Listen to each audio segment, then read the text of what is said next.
আসসালামু আলাইকুম dear students, আশা করি তোমরা সবাই অনেক অনেক ভালো আছো। নলেজ পয়েন্ট একাডেমির আজকের হিসাব বিজ্ঞান ক্লাসে আমি সাইফুল আলিফ তোমাদের সকলের সাথে আছি। হিসাব বিজ্ঞান প্রথম পত্র অধ্যায় ৮ নিয়ে। তোমরা ইতিমধ্যে আমাদের অধ্যায় ৮ তথা দৃশ্যমান ও অদৃশ্যমান সম্পদের হিসাব রক্ষণ এই অধ্যায়ের একটি পর্ব পেয়ে গিয়েছো। সেখানে আমরা সরলরৈখিক এবং ক্রমহ্রাসমান যে পদ্ধতিতে অবচয় নির্ধারণ প্রক্রিয়া এটা নিয়ে আলোচনা করেছি। আজকে আমরা কথা না বাড়িয়ে চলো শুরু করি আমাদের আজকের এই অধ্যায়ের দ্বিতীয় পর্ব। আমরা আজকে এই অধ্যায়ে শিখব এই অধ্যায়ের উৎপাদন একক পদ্ধতি, অর্থাৎ অবচয় নির্ধারণ করার যে পদ্ধতি সমূহ আছে তার মধ্যে উৎপাদন একক পদ্ধতি নিয়ে আজকে আমরা আলোচনা করব। চলো দেখো, শুরুতেই বলা হচ্ছে যে পদ্ধতিতে সম্পদের অবচয়যোগ্য মূল্যের উপর মোট সম্ভাব্য উপাদানের বা উৎপাদনের মধ্যে ভাগ করে অবচয় নির্ধারণ করা হয়। একটু এখানটা আমরা বুঝতে চেষ্টা করব। অলরেডি তোমরা জানো অবচয়যোগ্য মূল্য মানে হচ্ছে যেই মূল্যের উপর অবচয় ধার্য করা হয়। আচ্ছা, তাহলে কোন একটা সম্পদের যেই মূল্যের উপর অবচয় ধার্য করা হয় সেই মূল্যটাকে আমরা ভাগ করব কিসের মধ্যে বলো তো? সম্ভাব্য উৎপাদনের মধ্যে। মানে ধরো তোমরা যদি কখনো কলমের প্যাকেটটা চেক করো, দেখবা যে কলমের প্যাকেটের গায়ে লেখা থাকে যে এই কলম দিয়ে তুমি কতখানি লিখতে পারবা। প্রবাবলি ম্যাটাডোর হাই স্কুল যে কলমগুলো আছে ওটা দিয়ে 5 কিলোমিটারের মতো লেখা যায়। মানে তুমি এই কলম দিয়ে 5 কিলোমিটার দাগ টানতে পারবা, সোজা দাগ টানলে। হ্যাঁ, সো তোমার এরকম একটা সম্পদের একটা আনুমানিক আয়ুষ্কাল থাকে। তোমরা যদি আরএফএল এর পুশ শাওয়ারগুলো দেখো তাহলে দেখবে যে ওরা অ্যাডভার্টাইজমেন্টের ভিতরে একটা খুব ইম্পর্টেন্ট ডেটা দেয় যে এটা দিয়ে তুমি সর্বোচ্চ 500 বা 1000 পুশ করতে পারবা। দ্যাট মিনস প্রত্যেকটা জিনিসেরই কি থাকে, একটা কিন্তু ইউজেবল টাইম থাকে বা একটা ইউজেস থাকে যে তুমি কতটুকু ইউজ করতে পারবে। সো এটাকে আমরা বলছি সম্ভাব্য উৎপাদন। সো এই সম্ভাব্য উৎপাদনের মধ্যে ভাগ করে দিয়ে আমরা কি করব বলতো? অবচয় নির্ধারণ করব। তো চলো আমরা দেখি এর পড়াশোনা আমাদের জন্য কি আছে। এখানে আমরা একটু সূত্র দেখি আগে। বার্ষিক অবচয় সমান সমান অবচয়যোগ্য মূল্য ডিভাইডেড বাই আনুমানিক উৎপাদন একক। এখানে একটু সময় বুঝবে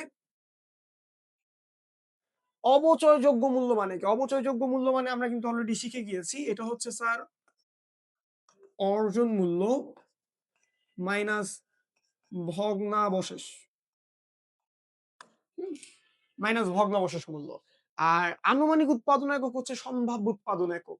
আর সংশ্লিষ্ট বছরের উৎপাদন হচ্ছে কি অ্যাকচুয়াল উৎপাদন, মানে তুমি এই বছর এই যন্ত্রটা ব্যবহার করে অ্যাকচুয়ালি কতটা উৎপাদন করেছো। তো চলো আমরা যদি একটু দেখি আমাদের উদ্দীপকটা, উদ্দীপকের এখানটা যদি আমরা একটু এটা দিয়ে হাইলাইট করি। যন্ত্রপাতির ক্রয় মূল্য 65,000 টাকা, এটাকে আমরা বলতেছি ক্রয় মূল্য, এবং ভগ্নাবশেষ মূল্য 5,000 টাকা। তাহলে আমরা এই দুইটা ভাগ বিয়োগ করে অবচয়যোগ্য মূল্য পাবো। সম্পদের আনুমানিক আয়ুষ্কালে উৎপাদনের পরিমাণ 10,000 টাকা। দেখো আমরা এর আগে যেখানে দেখে এসেছি যে স্যার আয়ুষ্কাল সময় দেওয়া থাকে, এখানে কিন্তু আয়ুষ্কালটা সময় দেওয়া নেই। এটা বলছে যে স্যার তুমি যতক্ষণ উৎপাদন করবা বা যতদিন ধরে উৎপাদন করবা তুমি অ্যাভারেজ অ্যারাউন্ড 10,000 এককের মতো উৎপাদন করতে পারবা। এরপর তুমি আর উৎপাদন করতে পারবে না। ঠিক আছে? সো প্রকৃত উৎপাদনের পরিমাণ, প্রকৃত মানে হচ্ছে অ্যাকচুয়ালি আমরা যেটা করতে পারছি। প্রথম বছর 30,000 টাকা, সরি 3,000 একক। দ্বিতীয় বছর 2,000 একক, তৃতীয় বছর 1500 একক, চতুর্থ বছর 2500 একক এবং সর্বশেষ বছর 1,000 একক। এখন কথা হচ্ছে তুমি যত মনে করো যে এরকম উৎপাদন করতে থাকবা, ঠিক আছে, যত উৎপাদন হবে তত তোমার অবচয় হবে। আবার যে বছর উৎপাদন কম হবে ওই বছর কি হবে? অবচয়টা কম হবে। তাহলে এটা হচ্ছে সংশ্লিষ্ট বছরের উৎপাদন একক গেল। তাহলে চলো আমরা একটু অ্যামাউন্ট গুলো বসাই। শুরুতেই আসবে কি? অবচয়যোগ্য মূল্য। অবচয়যোগ্য মূল্য হচ্ছে 60,000 টাকা। কিভাবে পেলাম? এই যে দেখো, সরি 65,000 মাইনাস 5,000 টাকা, টোটাল 60,000 টাকা। এই যে এখান থেকে আসলো এই, কেমন? আচ্ছা, তাহলে আমরা এখানে অবচয়যোগ্য মূল্য ধরবো 60,000 টাকা। এটাকে ভাগ করব আনুমানিক উৎপাদন একক দিয়ে। এই যে আনুমানিক উৎপাদন একক 10,000, তাহলে স্যার 10,000 মাল্টিপ্লাই, এটা যদি আমরা প্রথম বছরের অবচয় ধরি তাহলে আমরা প্রথম বছর থেকে উৎপাদন করেছি 3,000, তাহলে সংশ্লিষ্ট বছরের উৎপাদন হচ্ছে 3,000 একক। তাহলে কত টাকা হয় চলো ক্যালকুলেশন করি। একটু সবাই ক্যালকুলেটরটা নিবে।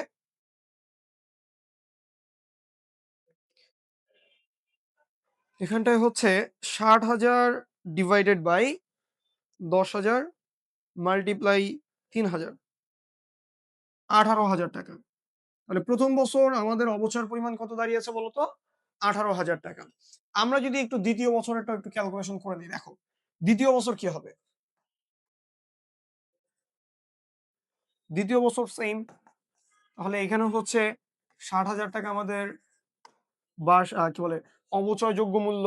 আনুমানিক উৎপাদন একক হচ্ছে গিয়ে ১০,০০০ একক। দ্বিতীয় বছর আমরা উৎপাদন করেছিলাম কত? দ্বিতীয় বছর উৎপাদন করেছিলাম ২,০০০ একক। এখানে হবে, তাহলে এইখানে হবে ১২,০০০ টাকা।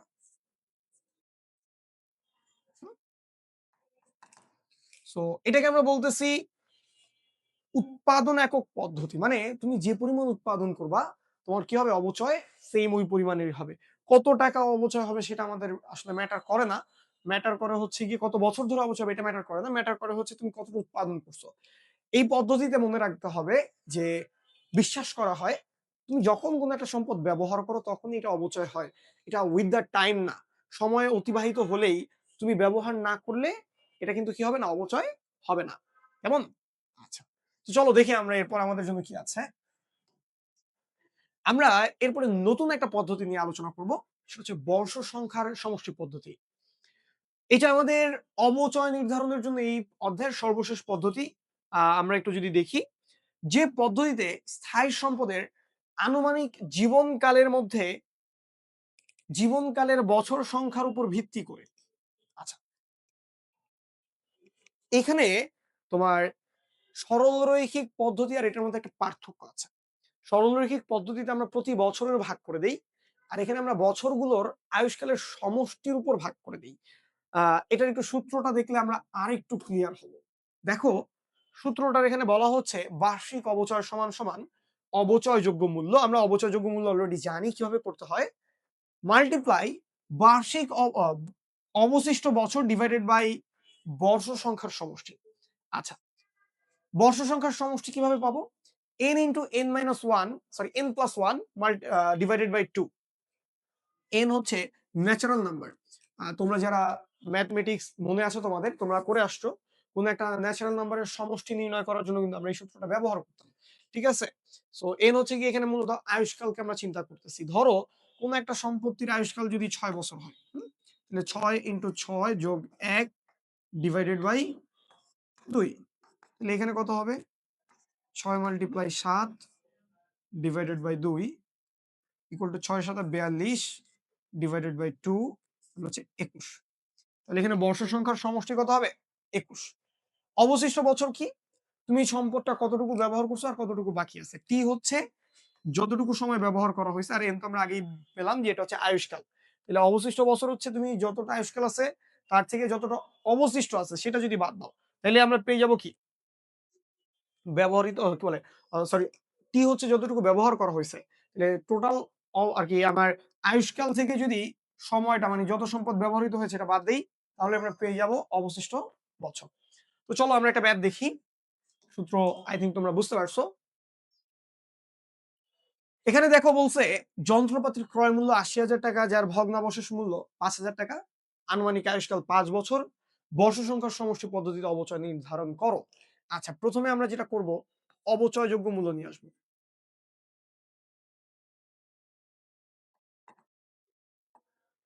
অবচয়যোগ্য মূল্য কিভাবে পাবো স্যার?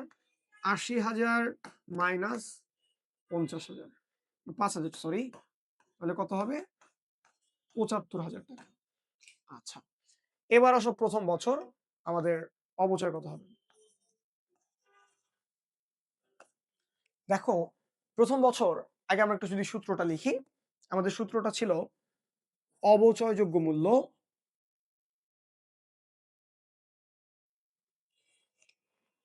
ইকুয়াল টু,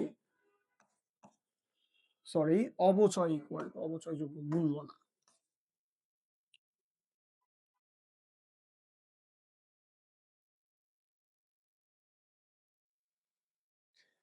অবচয় বা বার্ষিক অবচয় সমান সমান অবচয়যোগ্য মূল্য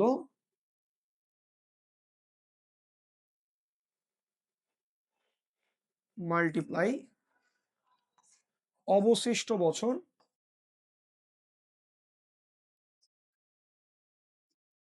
ডিভাইডেড বাই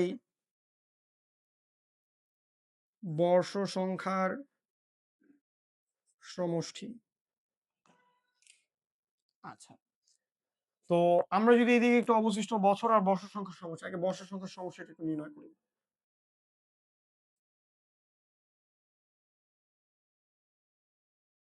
বর্ষ সংখ্যার সমষ্টি ছিল হচ্ছে n into n plus one divided by two. আমাদের এখানে n এর ভ্যালু কত? 5 বছর। তাহলে আমরা এটাকে কি করব? 5 ইন্টু 5 যোগ 1 ডিভাইডেড বাই 2। তাহলে এখানে হবে 5 গুণন 6 2, 5 6 30 ডিভাইডেড বাই 2 15। তো আমাদের বর্ষ সংখ্যার সমষ্টি আমরা পেয়ে গিয়েছি 15, আর অবশিষ্ট বছরটা আমরা পরে নির্ণয় করে দিব। তাহলে আসো, অবচয়যোগ্য মূল্য আমরা এখানে পেলাম 75,000 ইন্টু বর্ষ সংখ্যার সমষ্টি পেলাম 15, সরি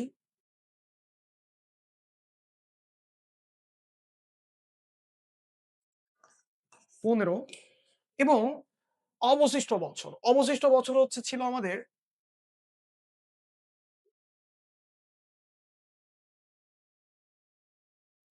অবশিষ্ট বছর ছিল n মাইনাস টি, মানে n হচ্ছে গিয়ে নাম্বার অফ ইয়ার্স, মানে হচ্ছে আমার টোটাল আয়ুষ্কাল, আর এখান থেকে বাদ দিতে হবে টি মানে টাইম, যতটুকু সময় আমরা ব্যবহার করেছি। তো এটা যেহেতু প্রথম বছর, আমি এখন পর্যন্ত কিছুই ব্যবহার করিনি, তার মানে এটা হচ্ছে মাইনাস 0।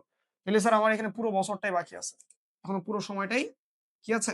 বাকি আছে। তাহলে আমরা এখানে লিখবো হচ্ছে 5। তাহলে চলো আমরা একটু দেখি কত হয়।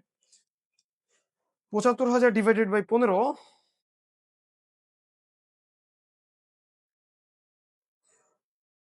মাল্টিপ্লাই 5,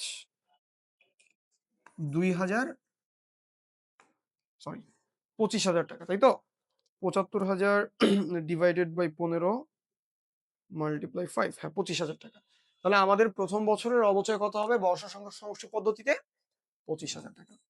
দ্বিতীয় বছর এসে যেটা হবে, যদি আমরা দ্বিতীয় বছর চিন্তা করি, দ্বিতীয় বছর আমাদের এই যে অবশিষ্ট বছরটা কমে যাবে। অবশিষ্ট বছর তখন কি হয়ে যাবে? আমি 1 বছর ব্যবহার করছি দ্বিতীয় বছরের সময়, তাহলে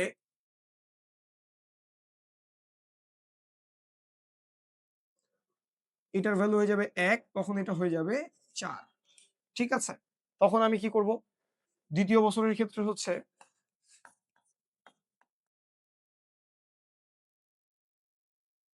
দ্বিতীয় বছরের ক্ষেত্রে 75,000 মাল্টিপ্লাই 15 আর উপরে হচ্ছে 4। তখন কি হবে? তখন হবে হচ্ছে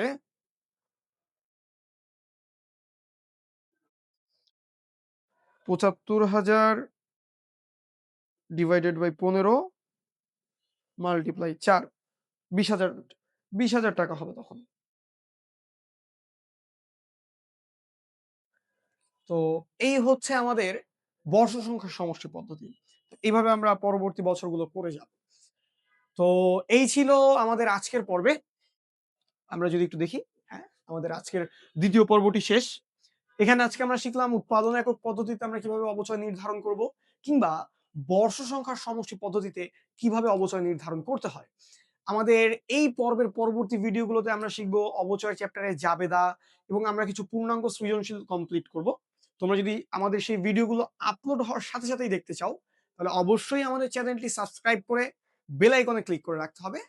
আর আমাদের ভিডিও যদি তোমাদের ভালো লেগে থাকে, বন্ধুদের সাথে শেয়ার করতে হবে, এবং সকল ফ্রেন্ডসদেরকে কি করতে হবে? আমাদের পেজ ইনভাইট করতে হবে। তো তোমাদের সাথে দেখা হচ্ছে পরবর্তী ভিডিওতে। ততক্ষণ পর্যন্ত সবাই ভালো থাকো, সুস্থ থাকো। আর হ্যাঁ, মনে রাখবে, break habits that try to break you. আমাদের ওই সকল অভ্যাসগুলোকে চেঞ্জ করতে হবে যারা কি করতে চায়? আমাকেই ভেঙে দিতে চায়। সো আমরা হারবো না, আমরা নিশ্চয়ই জিতবো। ততক্ষণ পর্যন্ত সবাই ভালো থাকো, সুস্থ থাকো। আল্লাহ হাফেজ। নলেজ পয়েন্ট একাডেমি, স্বপ্ন পূরণের লক্ষ্যে থাকো এগিয়ে।